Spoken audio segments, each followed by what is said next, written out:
কালকে রাত্রেবেলা কি রান্না করব কিছুই বুঝছিলাম না। একটা লাউ রাখা ছিল, তাই ভাবলাম লাউটা দিয়ে কিছু একটা করি, কিন্তু লাউয়ের তরকারি খেতেও না আর ভালো লাগছিল না। বাবা প্রায়ই আমাদের না বাড়িতে লাউ কিনে নিয়ে আসে, আমি ওনার জন্যই শুধুটা রান্না করে দিই, আমাদের জন্য আর করি না। কেন কি লাউ খেতে আমাদের একদমই ভালো লাগে না। আমি আর মা তো তাও খাই, কিন্তু আমার হাজব্যান্ড না একদমই পছন্দ করে না। তাই ভাবলাম এমন একটা কিছু বানাই যেটা আমার হাজব্যান্ডও খুব ভালোবাসবে খেতে। তাই ভাবলাম আজকে একটু লাউয়ের কোফতা করি।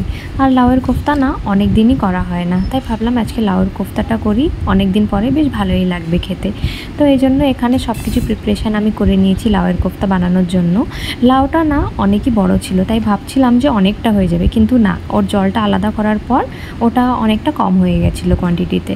তারপরে না এখানে আমি মশলাগুলোও জোগাড় করে নিচ্ছি। এর জন্য আমি নিয়েছি পেঁয়াজ আর রসুনগুলো। না আমাদের যে মাসি আসে উনি অনেকগুলো করে বেছে দিয়ে যায়, তা আমাদের না অনেক হেল্প হয়ে যায়। আর জানো তো আমাদের ফ্যামিলিতে অনেকই জন আছে যারা আমার কাছে জিজ্ঞেস করে তুই এত রকমের রান্না কবে শিখলি, কি করে শিখলি।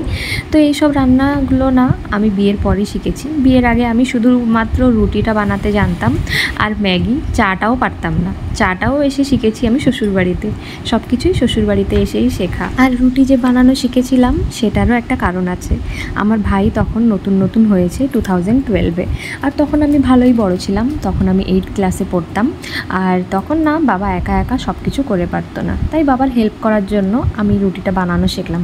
প্রথমে অবশ্যই কারোরই রুটি ভালো হয় না, আমারও হয়েছিল না, কিন্তু পরে পরে এসে আমি খুব ভালো রুটি বানানো শিখে গেছিলাম। লাউয়ের মধ্যে আমি কি জিনিস দিয়েছি তোমাদের বলে দিই। আমি দিয়েছি কুচানো পেঁয়াজ, 1 চামচ গোলমরিচ পাউডার, 1 চামচ নুন, একটু হলুদ, তারপরে দিয়েছি একটু গরম মশলা, তারপরে ধনে পাউডার। তোমরা চাইলে আদা রসুনের পেস্টও দিতে পারো, কিন্তু আমি দিইনি। তো তারপরে এটা গোল গোল করে আমি বল করে নিয়েছি। আর চিনি না এই সমস্ত পকোড়াগুলো খেতে খুব ভালোবাসে, তাই ভাবলাম ওর জন্য 4টে নিয়ে যাই। ওখান থেকে কিছুটা মা খেয়ে নেবে, কিছুটা চিনি খেয়ে নেবে। তো ওখানে মা, চিনি আর আমার হাজব্যান্ড 3জনেই বসে টিভি দেখছিল চিনির সঙ্গে। আজকাল আমরা চিনির সঙ্গে বসে না কার্টুনও দেখি, তো তাই দেখছিলাম। তাই রান্নাঘরে এসে তেলটা গরমই ছিল, ওর ভিতরে দিয়ে দিয়েছিলাম একটু জিরে, তারপরে বেটে রাখা মশলা, ওর ভিতরে দিয়েছি একটু লবণ, একটু হলুদ। মার্কেট থেকে বাবা চিনির জন্য কিছুটা মুড়ি কিনে নিয়ে এসেছিলো, তাই আলাদা করে রেখে দিলাম।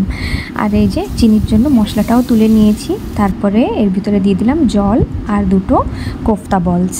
তারপরে কড়াইতে এখানে আমি লঙ্কা দিয়ে দিচ্ছি, যেহেতু এর ভিতরে আগে লঙ্কা দিয়েছিলাম না, এখন এর ভিতরে লঙ্কা দিয়ে জলটা দিয়ে দিলাম। আর একটা কি ভুল হয়েছে বলো তো, আমি না লাউয়ের জলটা রেখেছিলাম যে কোফতায় দেবো বলে, কিন্তু ভুলে গেছি। তারপরে আমি নর্মাল জল দিয়ে দিয়েছিলাম।